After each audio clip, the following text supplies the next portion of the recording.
Ito ang radyo ng bagong henerasyon. Sumasahimpapawid sa pamamagitan ng internet at live streaming. Radyong pinagkakatiwalaan ng sambayanang Pilipino. Mula noon hanggang ngayon, maghahatid ng pinakasariwang mga balita sa loob at labas ng bansa. Tatalakayin ng mga isyu ng bayan. Magbibigay ng public service at makikipagkwentuhan sa mga sikat. Mula sa puso ng Metro Manila, sumasahimpapawid live ang DZGG, ang radyo ng bagong henerasyon. DZGG is a proud member of the Philippine Online Broadcasters Association.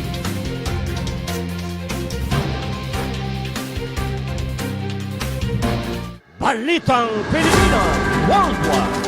Programang siksik na balita, komentaryo at serbisyo publiko. Ang mga balita ay tatalakay ni Boyet Guillermo, magbibigay ng puro-puro at paglilinaw sa likod ng mga balita na nagmumula sa sikat na tao. Sa bahagi ng Balitang Pilipinas Worldwide, hindi mawawala ang serbisyo publiko para sa mga kababayan na nangangailangan ng tulong. Balitang Pilipinas Worldwide. Narito ang balita si Boyet Guillermo.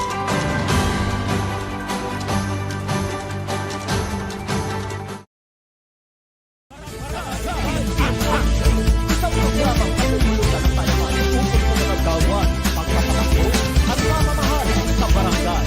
Ang programang barangay ay pinalahan ng mga proyekto at pagpapagawa ng mga bagong programa sa barangay. Makikilala din dito mga opisyal na naglingkod at naghahangad magserbisyo sa barangay. Kaya, halina kayo, mga kabarangay, manood at kilatisin natin ang ating mga opisyal ng barangay. Samahan sina Rolly Bonyon at Boyet Guillermo sa kanilang isang oras na programa mula ika-11 ng umaga hanggang ika-12 ng tanghali. Tuwing Lunes hanggang Biyernes. Barangay in Action! Narito na ang mga pinagpipitagang host ng programa.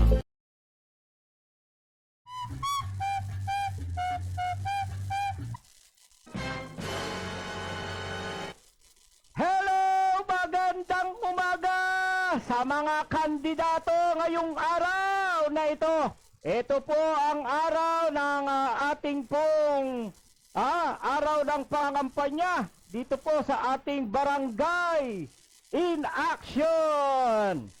Ayan, araw po tayo ng, asan ang aking, rito? October 19, October 19, yan, araw tayo ng Thursday, 2023. Alright, aba, talaga naman po, itong araw na ito, ito na ho yung araw na tayo ay mapapasyalan. Mapapasyalan na ng mga kandidato. Asahan ho natin, Siyam na araw lang natin yung makikita. O 10 araw. Kasi hanggang October 28 ang huling kampanya. Kaya samantalahin ho natin yung 9 na araw. Makatapos niyan kapag natapos ng eleksyon hindi na natin makikita ang mga yan. Kaya samantalahin po natin, atin silang kaliskisan, suri-suriin, amoy-amuyin at pisil-pisilin.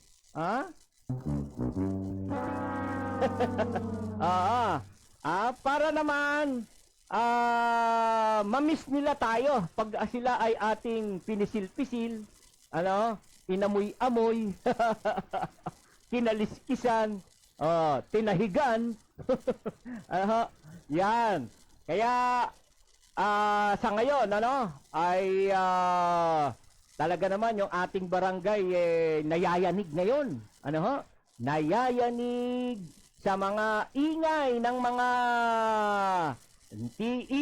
mga tambol ng mga may mga musiko. Oo, may mga sila, may mga banda silang bit-bit. Aba, Parang ano na yan parang local Parang local election. Abay, malaman natin yan sa Comelec. Abay, yung mga t-shirt na yan na mayroong tatak-tatak may mga pinagbabawal yan. Pinagbabawal yan sinasabi nga ho. Oh. 5 piso. 5 piso lang ang dapat na gastusin ng isang kandidato sa isang botante. Abay, kung mamimigay ka ng t-shirt, abay hindi ho 5 piso yan. Oh. Kumpleto ang t-shirt, may tatak, may abay umaabot ng mga 300 piso yan. 300 piso ang bawat t-shirt. At yung mga tatak-tatak na t-shirt sige kayo, baka kayo masilip ng Comelec at talagang nagbabantay ang Comelec ngayon sa mga kandidato. Maaari na i-post na kayo dyan sa naggagandahan. Ibiruin mo yung mga naggagandahan at nagpopugian yung mga kandidato, para bang 16 years old lang sila, yung mga picture na nilalagay nila, mga picture na nilalagay nila na ipinopost nila sa social media. Wow! Oo. Parang niliha yung pagmumuka. Ang kinis-kinis. Ang kinis. At bumata sila. Bumata. Bumata. Bakit? Bakit kaya? Para ba mainganyo? Yan ay para kang nagkukubli. Oo. Kung gusto mong maging presentable ka sa mga kabarangay mo, araw-araw naman kung sakasaka nagkikita kayo dyan at alam niya na mayroong kang tigyawat. May pekas ka sa pagmumuka. Nung nakita ka sa Facebook sa social media kinis ng muka. Batang-bata pa. Oo, parang parang niliha. Oo, niliha ang mga muka para presentable daw. Pero hindi nila alam. Ang kanilang muka, dun sa ginagawa nila, nagkukubli ka. May itinatago ka. May itinatago ka sa mukha mo. Ano yun? Yun nga, yung pekas mo, tigyawat mo. Yung malaking nunal mo dyan. Biro mo, nawawala yung pati malaking nunal mo. Natanggal mo, naliha mo. Nagkukubli ka, may tinatago ka. Kung ganyan sa picture mo pa lang, sa mukha mo pa lang, may tinatago ka. Baka naman pag nakaposisyon ka na, di lalo na. Oo, baka may itago ka rin. Baka may itago ka rin. Wag naman. Maging totoo sana. Maging totoo sana ang mga kandidato natin. Oo. Kung papaano ka talaga nakikilala ng kabarangay mo, bakit mo ba ikahihiya? Kung ganyan ka ba talaga, maitim ka Oo, hindi ka gagandahang lalaki, hindi ka kagandahang babae. Ba't kinakailangan mo pang kakaskasin yung mukha mo at i-post mo sa social media at masabi lang Ay, ako. Ibang klase, Ibang klase. Ayan. Yung iba, may mga musiko pa, May mga musiko na habang umiikot sa barangay, ayan, kumakaway-kaway, at ipinapakita yung grupo nila. Gumugrupo-grupo non-partisan po tayo. Kaya yung mga yan, baka masilip po kayo. Tingnan po ninyo yung ating Omnibus Election Code. Basa-basahin po ninyo. hindi nyo alam baka kayo ay lumalabag na naman ha. Hindi ho porke yung mga ganyan nakagawian ho ninyo, yan ang sinasabi ho natin, yung mga nakagawian natin pero mali, labag sa batas, labag sa ating pong election code, sige na lang tayo ng sige. Nung mga nakaraang panahon, nakalusot. Pero sa ngayon, tingnan nyo ho, di ho ba, ang dami na hong napadalhan ng show cause order ng COMELEC. Dito sa panahon na to, itong kampanya na to, meron din hong mga patakaran na may mga patakaran po na biruin ninyo, no? Yung mga po campaign poster. Mga campaign poster. Madaling araw pa lang wala pa yata. Tingnan nga ninyo yung tinatawag nating mga parents candidate. Ano? Yung parents candidate, ano yan sa Tagalog? Magulang na kandidato. Tingnan mo yung mga magugulang na kandidato, yung mga parents candidate. Madaling araw pala, siguro alas 12 pala. Wala pang alas 12 nakapaskil na mga pagmumukha nila talagang nanggugulang. Ano? Mga nakapaskil na pagputok ng araw, makikita ba? Naka-ano na agad Oo. At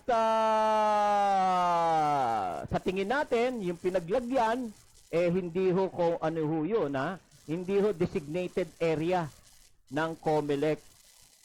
Yan, Hindi ho designated area yung pagkakalagay ng mga campaign poster.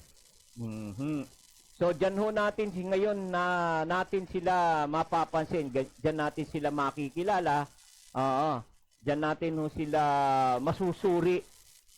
Kung sila ho ay, wag ho tayong padadala sa nakikita natin na yung pong nakagawian pong illegal. Nakagawian pong illegal na pag nangangampanya ho. Yung paglabag sa ating pong sa kapangangampanya sa panahon ng pangangampanya ng kandidato. Huwag tayong padadala sa mga nila na andyan nagpapakita ng puwersa. Kunwari, ang dami sumusuporta sa kanya. Yan ho sinasabi ho natin palagi, no? Huwag tayong padadala sa mga gimmick. Ang batayan ho natin yung kanilang pagkatao. Yung kanilang pagkatao kung talagang sila ay handa.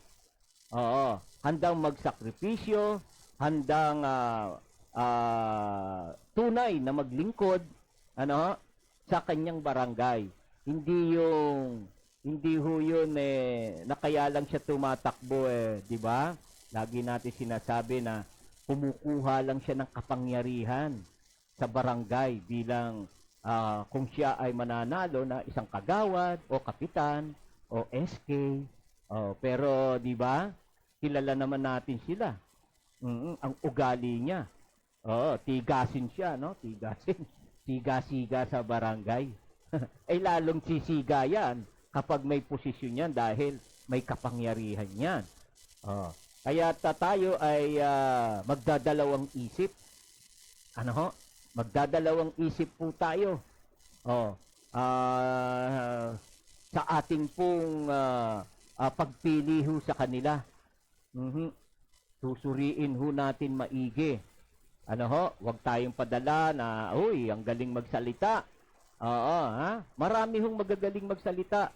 At ang politikong dating, ipapangako sa inyo, sisimentohan nila ang mukha ninyo. Sisimentohan nila yung iskinita ninyo. Pangangako na, maraming ipapangako, lahat napako. Kilala nyo sila. Kaya, yung mga ganyan, ang gagaling mangako, ang gagaling magsalita, na hindi naman nakikita sa gawa. Di ba? Tingnan natin kung sila ho ay talagang masigasig, masipag. Oho. At talagang may puso na gustong maglingkod. Oo, sa ating barangay. Yaan ang ating titingnan. Sa ating mga kandidato ngayon pong panahon na ito ng kampanya. At tingnan natin yung mga nagbabahay-bahay na kandidato na siya kayang-kaya niyang magbahay kahit iisa lamang siya at ipinipresenta at pinakikilala niya ang sarili niya. Yan, mas maganda yung mga ganyang sinusuring kandidato. Doon mo makikita na meron siyang lakas ng loob kahit nag-iisa, kayang ipresenta ang kanyang sarili. Hindi siya sunod-sunuran, hindi siya nakikisama, hindi siya nakikisama sa meron siyang sarili. Meron siyang sariling pamamaraan, diskarte. Yan. 'Di ba? Pag ganyan may mga sariling pamamaraan ang isang kandidato, kaya niyang gumalaw niyan. Kaya niyang kumilos ng hindi siya hihingi ng tulong sa iba. Hindi aasa kumbaga. Hindi aasa doon sa kapwa niya kandidato o kapwa niya, di ba? Yan, dapat meron kang sariling paninindigan, sariling disposisyon. Basta nandun ka sa tama, yan. Yan ang magandang katangian ng isang kandidato. So, ang 42,000 na barangay sa buong Pilipinas ngayon, yan ay nayayanig na sa ingay. Sa ingay ng mga banda rito, banda ron. Bandaritas dito. Kaya yan, titingnan natin. Titingnan natin ang mga masisipag sa kampanya. Masisipag kahit mainit, umuulan, nandyan pa rin at talaga namang ganun na lamang kung manligaw, ganun na lamang kung manligaw sa atin. Kaya tingnan natin, bantayan natin maigi ang kanilang mga kilos. Sana merong mga diyan. Merong mga grupo. May mga grupo diyan na NGO, yung mga asosasyon sa barangay, makakaya ho ninyong gumawa ng mga debate. Gumawa tayo ng mga debate para malaman natin kung may mga laman nga yung mga utak ng ating pipiliin. Kung paano sila sumagot sa mga katanungan, at sa mga paano sila magpaliwanag sa mga tanong.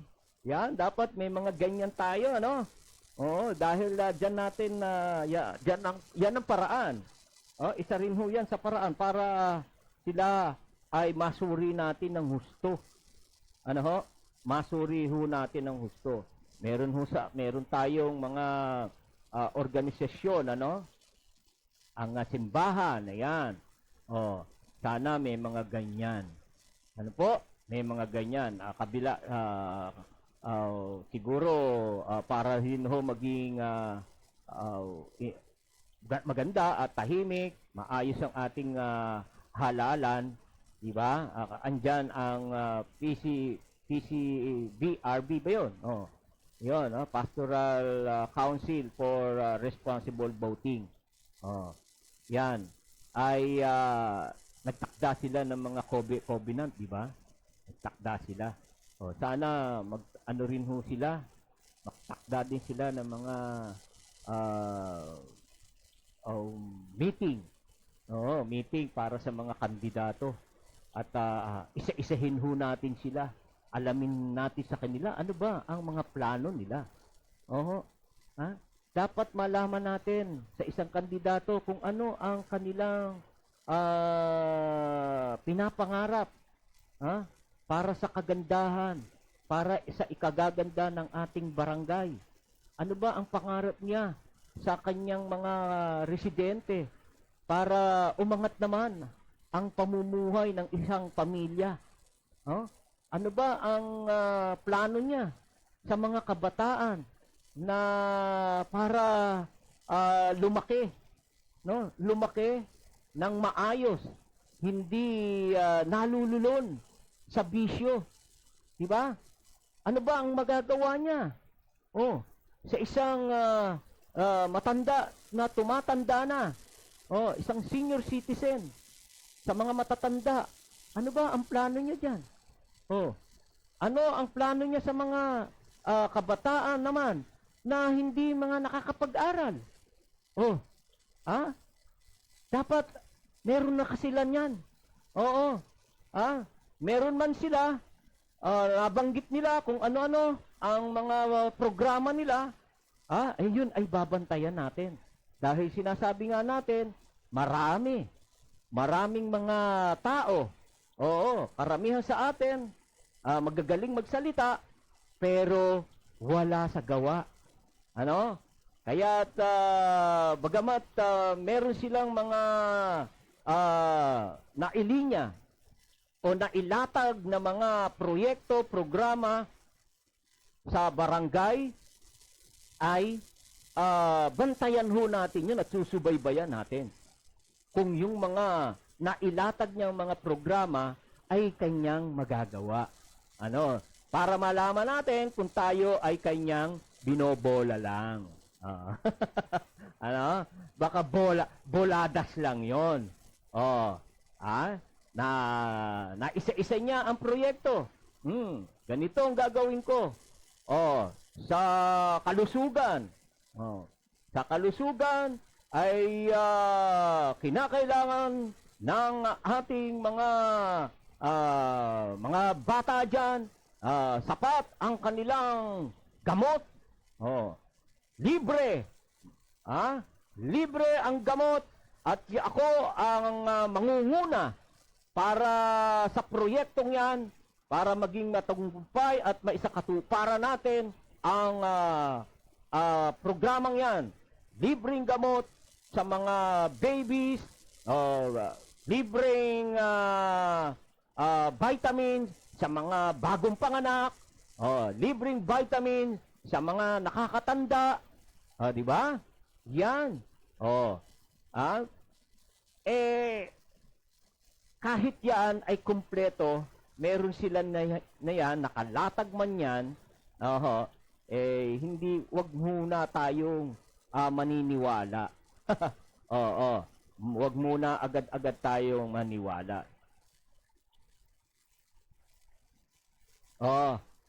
Ngayong araw, nung mga panahon na nakaraan, di ba?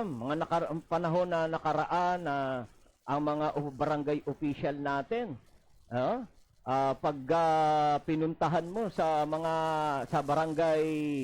barangay hall, wala si kapitan. Di ba? Wala, ang hirap lapitan ni kapitan.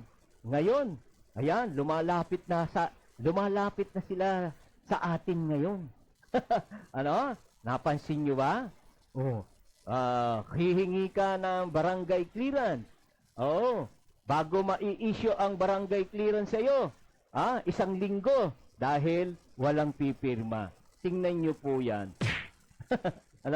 Walang pipirma. Imagine, barangay clearance lang o barangay certificate, ipagbubukas pa samantalang ipiprint lang ho yan at wala pang 60 segundo o ilang segundo ang pagpirma, paabutin pa ng kinabukasan. Ganyan ba sa inyong barangay? Pag ganyan ang nararanasan nyo sa barangay, aba, ito na ang panahon. Itong pagdating po ng October 30, tayo ho ang hahatol, tayo na ang huhusga sa kanila. Kaya't kung naranasan ninyo na walang naging maganda sa inyong barangay, ito na. Oo. Nakasalalay sa ating mga kamay para sila ay ating palitan. Palitan ng mga bago para mayroong pagbabago. Tunay na may pagbabago sa ating barangay. Di po ba? Kaya't yung mga barangay na mga barangay opisyal na hindi natin nakita. At hindi man lang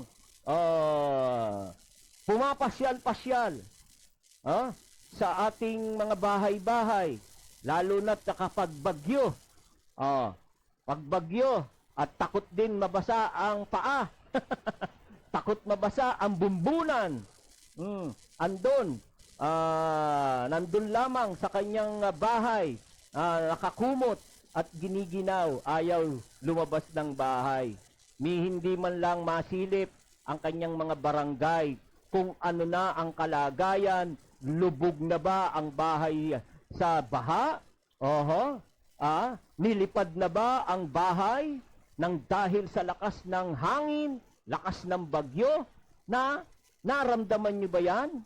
Napansin nyo ba yan, yung mga ganyan sa inyong mga barangay? Sa inyong mga barangay official, mga kapatid, mga kabarangay, kung hindi, yan, sila ay dapat nating ibasura na. Ibasura na po natin. Marami pong naghahangad, na maglingkod ng tapat. Sila ang ating pong, iluklok.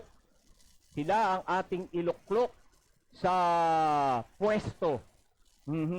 Sa pwesto, hindi kinakailangan sa isang tao, sa isang kandidato na siya ay mayaman. Hindi ho kinakailangan. Hindi kinakailangan din siyang napakagaling. Ang kailangan po dito, o kaya ay mataas ang pinag-aralan, hindi ho yan gaanong kailangan. Ang pinakamahalaga, ang taong iluluklok natin ay yung may puso. May pusong matulungin. Ang tinatawag na talagang makatao. Nakalaan ang panahon sa pagtulong kahit hindi siya opisyal ng barangay. Kapag nilapitan mo, siya ay nakakatulong, nakakapagbigay ng tulong. Yan mga tao na yan ang dapat nating piliin. Sila ang dapat nating ilagay sa pwesto. Sila ang dapat manungkulan sa ating barangay, ang mga taong merong pusong makatao, matulungin, maawain, yan, maawain, at masipag. Ayan, yan ang mga katangian. At syempre, hindi mawawala doon, marunong bumalanse ng katuwiran. Makatarungan. Yan. Marunong bumalanse sapagkat siya ay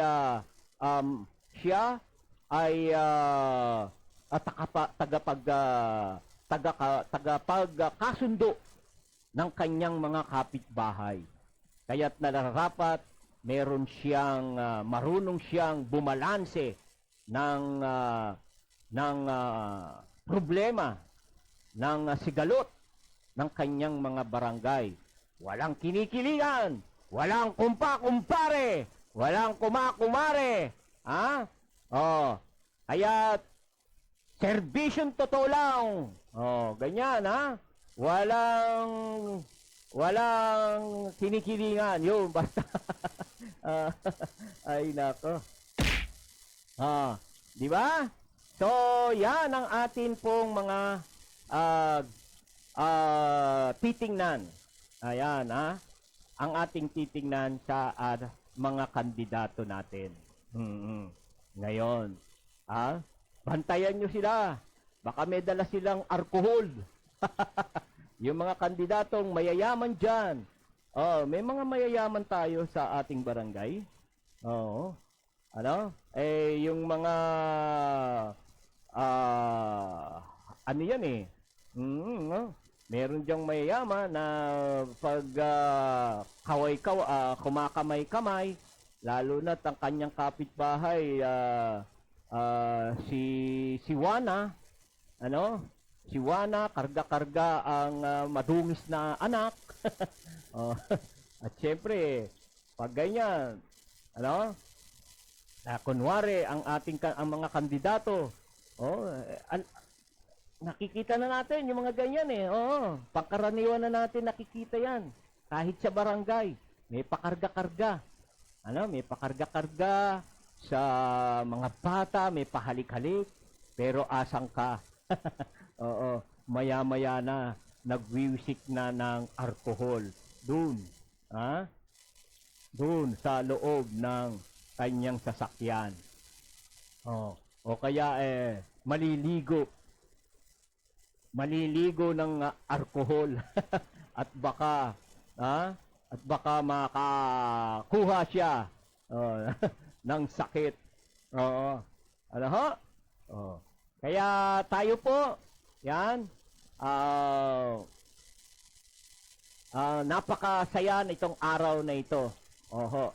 Napakasaya ng araw na ito sapagkat ayan na ang mga kandidato ay tayo ay lalapitan, lalapitan, at wag ho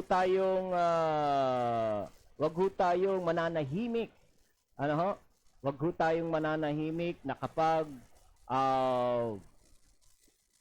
ang mga kandidato ay lumalabag sa patakaran ng halalan, maaari natin silang isuplong. Maaari natin silang isuplong. At wag ho tayo mag-aalala sapagkat hindi ibubunyag ng COMELEC kung sino ang nagsuplong sa paglabag ng isang kandidato sa ating pong election code. Yan ay kamakailan. Una na yang pinanawagan ng ating pong COMELEC chairman George Garcia na huwag matatakot ang sambayanan na kung sila ay may nakikitang illegal na gawain sa panahon nating itong eleksyon patungkol sa mga vote buying, hindi lang po yung pamimigay ng kwarta. Hindi lang po yan ang klase ng vote buying, yung pamimigay ng kwarta o pagbili ng boto, ay sa pamamaraan din ho ng pamimigay ng mga grocery.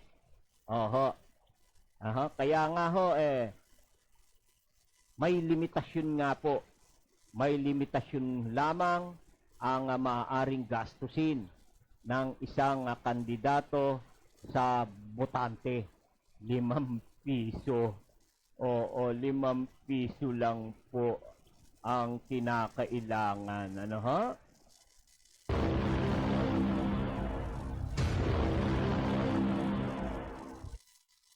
Ang tanong,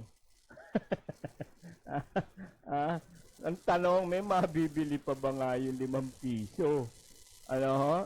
Kaya siguro dapat limitasyon na ginawa ng COMELEC dapat inaano na ho yan, ano? Oo, inaamendahan na. Ah. Dahil nga ho, itong barangay election ho natin, hindi nga po ito magarbo. Oho, kaya nga ho lahat ng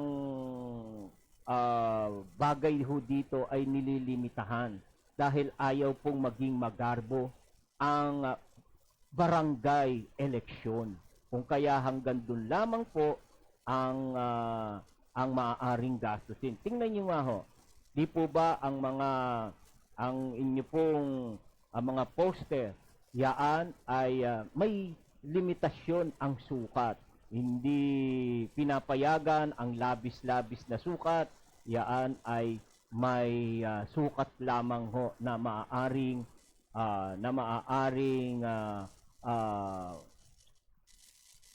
maaaring ipagawa. Ano ho? Oh, yung mga tarpaulin. Kasi ayaw hong maging magastos o magarbo ang eleksyon na ito sapagkat merong mga kandidato. Oho, may mga kandidato na talaga namang hong wala siyang kakayanan. Oho, wala siyang kakayanan o wala siyang pera para ipantustos nga ho. Oho, sa mga kanyang kabarangay. Maho, kasi ito nga po ang barangay election ho natin. Yun nga ho, hindi natin sinasabi, hindi nga ho sinasabi rito na tayo ay hindi nga ho ang mga qualified ho rito na mga dapat tumakbo, ano, wala ho na sinasabi na siya ay mayaman. Sinasabi lamang po siya na siya ay qualified na tumakbo kapag rehistrado sa barangay, ano, isang Filipino citizen, oo, ano ho, at marunong sumulat at bumasa. Yun lamang ho. Oo, yun lang ang kwalifikasyon. Oo, ng isang pupwedeng tumakbo sa barangay hindi ho sinasabi kung ikaw ay marami kang asset. Ano ho? Yan lang ho ang batayan. At ang lagi din hong pinapaalala ng COMELEC, ang tingnan ho natin, ang suportahan ho nating kandidato ay yung talagang hong willing hong maglingkod. Kasi ho ito paglilingkod ho ito Oho paglilingkod. Kaya nga po para din ho naman na merong maghangad na maglingkod, kaya meron hong konsiderasyon naman din na binibigay ang ating batas. Ano ho? Binibigyan ho sila ng honoraria. Oo. Hindi ho sweldo ang tawag, honoraria, parang konsiderasyon lamang po 'yon sa iyong paglilingkod. Oho, hindi ho sweldo. Oho, no? Konsiderasyon lang po 'yon na ibinibigay ng ating batas. Yun ay maliit na halaga, ano ho? Maliit na halaga lamang po 'yon. Oh. Pero maliit man na halaga 'yan ay malaki na rin ang tulong niyan. Malaki na rin ang tulong niyan. Yan ay tawag ho natin diyan ay ayun. Konsiderasyon nga lamang po 'yun dahil ikaw ay naglilingkod ng walang kapalit. Naglilingkod ka ng walang kapalit. Ano, although nilagyan na nga ho yan, ano, itinakda na nga po yan na merong konsiderasyon na ibinibigay sa mga naglilingkod sa barangay. Dahil nung araw talaga wala, ano? Nung araw dahil sa tumatagal ang panahon, nagbabago ang lahat, lumalaki ang kita ng gobyerno, kung kaya binabahagian naman ng ating pamahalaan yung mga naglilingkod sa ating pamahalaan at sa ating mga barangay, kaya sila ay naaambunan, kumbaga, nabibigyan sila ng konting pabuya. Oho. Aha, yan parang ganyan lang ho yan, parang pabuya lang, o ano ho lang ho yan, ano? Oh. Kaya kita nyo, kahit yung ating mga barangay tanod, nabibigyan sila ng alawan. Dahil sila ay naglilingkod. Naglilingkod ho sila. Sila ho ang ating barangay tanod. Sila ang nagtatanod, sila ang nagbabantay sa ating barangay. Sila ang nagmimintini ng katahimikan sa ating barangay, na kapag may away, ayan, sila ho ay namamagitan. Namamagitan. Kaya't dapat ang kukunin natin diyan yung tao, yung barangay tanod na talagang marunong hong bumalanse. Marunong mamagitan. Pag sinabing mamagitan, nandun lang ho siya sa gitna. Hindi siya maaaring tumabi sa kaliwa dahil ang tawag na ho doon ay bias.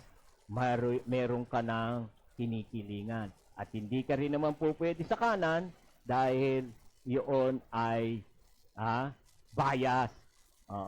Ang tawag ho doon ay mayroong kang kinakampihan, kinikilingan.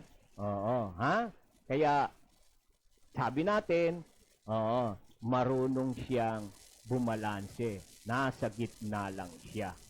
Katulad ho namin, medyas. Medyas lechon. Yan, nasa gitna lang ho. Dapat ay wala kang papanigan. Hindi ka pwedeng pumanig sa kanan at manatili, at hindi ka rin po pwedeng pumanig sa kaliwa para manatili. Doon ka. Sa gitna. Gitna lang. Yan ang dapat na katangian ng ating mga barangay opisyal, barangay kagawad, SK chairman, SK kagawad, at barangay chairman. Hindi ho yung meron siyang pinapanigan, si kumpare, si kumare, ang mga kaibigan, ang lalo na ang pamilya, hindi po pwede. Hindi po pwede yung mga ganon. Dahil ikaw ay tagapagpatupad, isa ka ng puno, puno sa barangay, ikaw ang ama, ikaw ang ama o ina ng barangay, kung papaano mo tinatrato ang iyong mga anak o pamilya na pantay-pantay, nararapat mong gawin yan sa barangay mo. Yan ang mandato, yan ang batas na ipinataw na ibinigay sa inyo. Yan ang kautusan na ibinigay sa inyo ng batas para kayo ay mamagitan, para kayo ay maging patas sa inyong paghatol, sa inyong paghusga,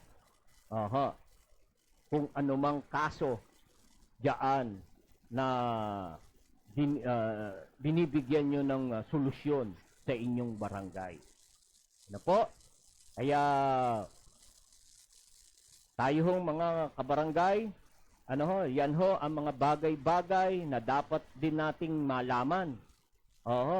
Hindi ho tayo nadadaan lang na nangitian tayo dahil ang kandidato ay pogi.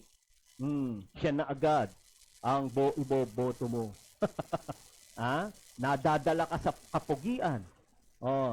Hindi ho porke medyo maganda ang SK chairman. Siya na agad ang iboboto. Dapat. Dapat meron din nito. Dahil chairman yan, SK chairman yan. At dapat may pakialam. May pakialam sa kanyang kapwa kabataan. Yan. Meron siyang damdamin. May damdamin siya para sa kabataan. Hindi ho yung hindi ho yung yung iba ho dyan, sila pa nga mismo. Sila pa mismo, yung mga chairman ng SK chairman, sila pa mismo ang gumagawa ng chismis. Sa kanilang kapwa kabataan. Sila ang gumagawa ng chismis porque dinadayo-dayo ng mga kalalakihan yung kanyang kapitbahay, kanyang kabarangay. Dahil may itsura. Si SK chairman naiinggit. Kaya ichichismis. Nakarating pa nga ho yan nagkareklamuhan pa naibunyag pa ho yung mga ganyang pangyayari. Kung hindi, di ba? Kung natatandaan po ninyo, si SK chairman na yung kanyang kabarangay, dahil iba't ibang lalaki ang umaakyat ng ligaw sa bahay, inggit na inggit siya. At ichinichismis na siya na siya ay babaeng tawag doon, kung lumipad ay mababa. NANI?! Omae wa mou shindeiru. Babaeng kung lumipad daw ay mababa. Ayan, so siya pa ang lumilikha ng kaguluhan sa kanyang kabarangay. Meron naman, di ba? Naikwento ko na sa inyo. Isang barangay kagawad. Barangay kagawad. Abay, ireklamo yung kanyang kabarangay. Imbis na ang ating mga barangay official, sila ang maging modelo natin para sa pagkakasundo ng kabarangay, pagkakasundo ng kanyang mga nasasakupan, sila pa nangunguna na magreklamo. Anong hustisya? Anong patas na pagtrato ang matatanggap natin sa kanila? Hindi ba? Anong hustisya ang matatanggap natin kung ang nagreklamo na sa atin isang kagawad?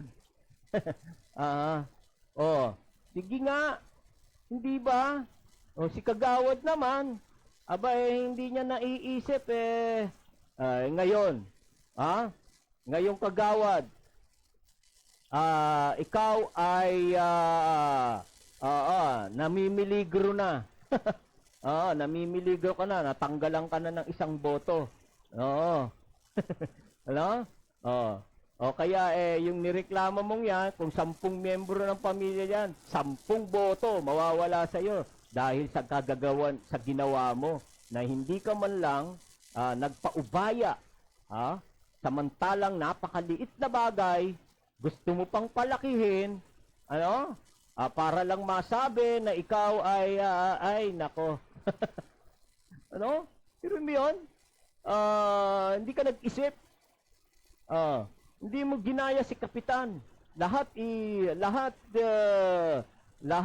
pinagbibigyan. Dahil panahon ng eleksyon, mawawalan siya ng boto. Mahina ka Gaya mo si kapitan. Ganyan ang style ni kapitan. Na pinagbibigyan ng lahat.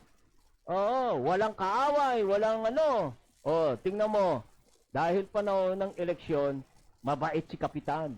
Matapos ng eleksyon, pag yan ang umupo uli, nga ka na, tapos ka ng bata ka. Oo. Aha. Kaya, iba't iba, no? Iba't iba ho talaga ang ating mararanasan, no? Iba't iba ho ang ating mararanasan pag ganito hong sumasapit ang eleksyon. Ano po? Ayan. Basta, ang karapatan ho natin, mamili tayo sa kanila, kaya't wag tayong mahihiya. Kung tayo ho ay naimbitahan sa naimbitahan tayo ng pagpupulong sa kabilang kandidato o yung kabilang panig, kabilang grupo, ano ho? Wag kang mahihiya na dumalo sa magkabila. Sapagkat ikaw ay nanunuri. Sinusuri mo, inaalam mo kung ano ang kanilang magagawa sa ating barangay. Di ba? Sinusuri natin kung ano mga plano nila. Sinusuri natin ang background nila. Karapatan ho natin yun. Ano ho? Karapatan ho natin. So, siguro, Paul, tingnan mo nga yung sa Comelec ho natin. At itong Comelec ho natin, talagang pursigido to eh. Hindi ho natin maaari. Yung isang yan. Tingnan niyo po, nakapagtala na po ang Commission on Election ng 6,000 show cause order na naipadala ng COMELEC po dahil po sa paglabag sa election rule. Ayan, tumataas, tumataas. So, ibig sabihin ho, ay talaga hong yung mga kandidato ho natin, sabihin na natin, alam nyo, pagbaguhan, mga bagong kandidato, talagang maingat na maingat at saka wala pang alam yan. Walang alam ho pa yan. At sumusunod talaga yan. Sumusunod yan sa patakaran. So, tingnan nyo, umabot na sa 6,400 na po ang naipalabas na show cause order ng Commission on Election para sa unverified complaint. So, tingnan nyo, kinomplain ho sila. Isinumbong ho sila. Kaya, itong mga paglabag ho sa kampanya, yan, ang sinasabi ko po sa inyo, maaari ho kayong magsumbong. At yaan ay padadalhan agad ng letter ng COMELEC. At kayo naman hong mga nagsumbong, hindi ho kayo ibubunyag, hindi ho kayo ilalantad, at hindi sasabihin kung sino ang nagsumbong. Hangad po kasi ng COMELEC na maging malinis, maayos, tapat, malinis ang ating eleksyon ngayong taon na to dito sa barangay eleksyon. Ano po? Umabot naman daw po sa 327 yung pong napadalhan ng supina. Ayan, tingnan nyo pinapadalhan ho ng supina. Kaya't kayong mga kandidato, kaway kayo ng kaway, nasa likuran ninyo ang banda at ang t-shirt, nakaprint. Hindi ho ninyo alam, pinagbabawal po ang nakaprint na t-shirt. Kasi ho, yan ay matatawag na ring magarbong campaign materials. Magarbo ho, magastos. Hindi nga ho yan pinapayagan para maging patas doon sa mga kandidato na walang panggastos na t-shirt. Mhm. Ano ho? Maaari ho yan. I-lettering nyo na lang ho yan. Yan. Lusot pa kayo dyan. Yung yan na ipinaprint ho ninyo. Gumastos kayo dyan. Oh. Lahat po ng mga campaign materials gawa sa kamay. Aha. Aha, gawa sa kamay. Oh. Ano ho? Tingnan nyo, may mga tarpaulin. Ayan, pigi kayo. Bukas makalawa kayo niyan, mayroon na kayong subpoena galing sa Comelec. Alright. So, sa mga napadalhan ng show cause order, 3,000 po. 3,184 na yung pong nakapagsumite ng kanilang tugon sa Comelec. Nakapagsumite na. Pero may 304 naman na posibleng ma-disqualify. Yeah. Yun ang nakakapanginayang. Ano? Ito nga ho no? Pinagagastos nga ho ng Comelec ang isang kandidato. Kaya nililimitahan ang gastos ho dito para nga ho maging fair. Patas nga po ang eleksyon.